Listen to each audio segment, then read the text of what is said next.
عزیزو آج ہم لیا کی زندگی کے بارے میں غور کریں گے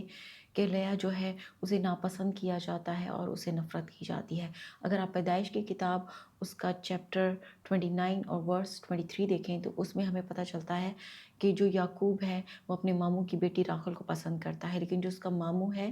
وہ اپنی بڑی بیٹی جو لیا ہے وہ اسے بیاہ دیتا ہے۔ اور جب یعقوب صبح اٹھتا ہے تو وہ دیکھتا ہے کہ وہاں لیا کی راخل کی جگہ لیا ہوتی ہے تو وہ ناراض ہوتا ہے۔ تو آپ اس بات کو اس طرح سے سوچیں کہ اس وقت لیا پر کیا گزری ہوگی جب اسے پتہ چلا ہوگا کہ اسے ناپسند کیا گیا، اسے ریجیکٹ کیا گیا اور اسے نفرت کی گئی۔ اسی طرح سے میرے عزیزوں ہماری بہت ساری بہنیں ہیں، ہماری بیٹیاں ہیں جو دوسرے گھروں میں جاتی ہیں، جو ناپسند کی جاتی ہیں، جن سے نفرت کی جاتی ہے۔ جب ہماری بیٹیاں تھوڑی سی بڑی ہی ہوتی ہیں تو انہیں یہ سکھانا شروع کر دیا جاتا ہے کہ آپ پرایا دھن ہو، آپ نے اگلے گھر جانا ہے اور آپ نے کس طرح سے اپنے خاندان کی خدمت کرنی ہے اور کس طرح سے اپنے خاندان کو لے کر چلنا ہے۔ اگر ہم بائبل مقدس کو دیکھیں تو بائبل مقدس میں ہمیں لیا نظر آتی ہے، وہ بیٹی جس سے نفرت کی گئی۔ لیکن میرے عزیزو انسان انسان سے نفرت کر سکتا ہے لیکن خدا ہمیں کبھی نہیں بھولتا، وہ ہم پر اپنے کرم کی نظر ہمیشہ رکھتا ہے۔ اگر آپ بائبل مقدس دیکھیں تو جو پرانے زمانے کی جو عورتیں ہوتی تھیں ان کی پہچان ان کے بیٹوں سے ہوتی تھی۔ اسی طرح سے ہمیں لیا نظر آتی ہے کہ جب لیا کا پہلا بیٹا پیدا ہوتا ہے تو وہ اس کا نام روبن رکھتی ہے، اور اس کے جب بھی وہ اپنے بیٹے کا نام رکھتی ہے تو اس میں ہمیں ایک شکایت نظر آتی ہے، اس کا دکھ نظر آتا ہے۔ اس نے روبن کا نام رکھا اور کہا خدا نے میرا دکھ دیکھا ہے، اب میرا شوہر مجھ سے پیار کرے گا۔ ہر بار اس کے اندر ایک خواہش ہوتی ہے کہ اب میرا شوہر جو ہے وہ مجھے پیار کرے گا۔ جب اس کا دوسرا بیٹا پیدا ہوتا ہے تو وہ کہتی ہے کہ خدا نے سنا، اور وہ اپنے بیٹے کا نام شمعون رکھتی ہے۔ اور جب اس کا تیسرا بیٹا پیدا ہوتا ہے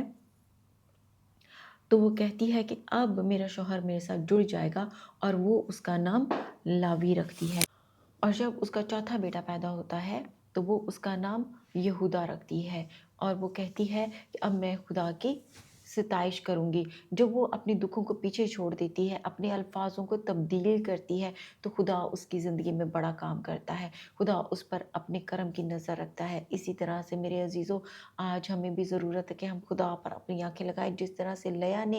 اپنی جو ہے پریشانیاں، اپنی دکھ اور اپنی تکلیفیں بھلا دی اور اس نے اپنے الفاظ تبدیل کیے۔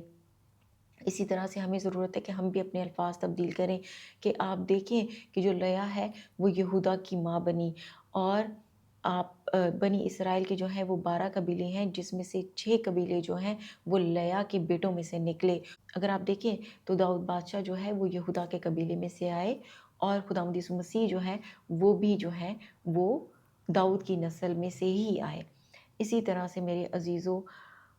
خدا نے لیا کو عزت بخشی کیونکہ اس نے صبر کیا، اس نے تحمل کیا، اور اس نے اپنے خاندان کی خدمت کی، اس نے وفاداری دکھائی، اس نے فرما برداری دکھائی، اور وہ فرما برداری کے ساتھ اپنے خاندان کے ساتھ چلتی رہی، اور اس کا صلہ اسے یہ ملا کہ وہ یہودا کی ماں بنی۔ وہ اپنے باؤ اجداد کے ساتھ مرنے کے بعد دفن ہوئی، جہاں باپ ابراہم، سارہ، اسحاق اور ربکہ دفن ہوئے، وہیں پر لیا کو بھی دفن کیا گیا، اور خدا نے لیا کو عزت بخشی کہ وہ یہودا کی ماں بنی۔ اسی طرح سے میرے عزیزو انسان ہم سے نفرت کر سکتا ہے لیکن خدا ہم سے نفرت نہیں کرتا، وہ ہماری وفاداری کو دیکھتا ہے، وہ ہماری خاموشی کو دیکھتا ہے، وہ ہمارے صبر کو دیکھتا ہے۔ جب ہم اس کے ساتھ جڑ جاتے ہیں، جب ہم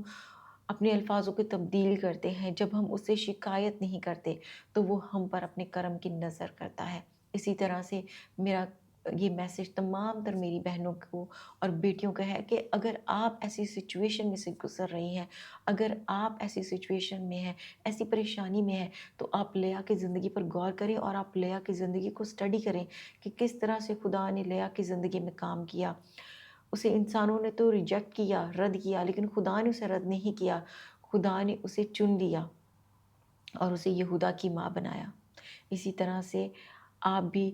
خداوند پر اپنی آنکھیں لگائیں اور اسی پر اپنی آس لگائیں، اور یہ سوچیں کہ خدا آپ سے محبت کرے نہ کہ انسان۔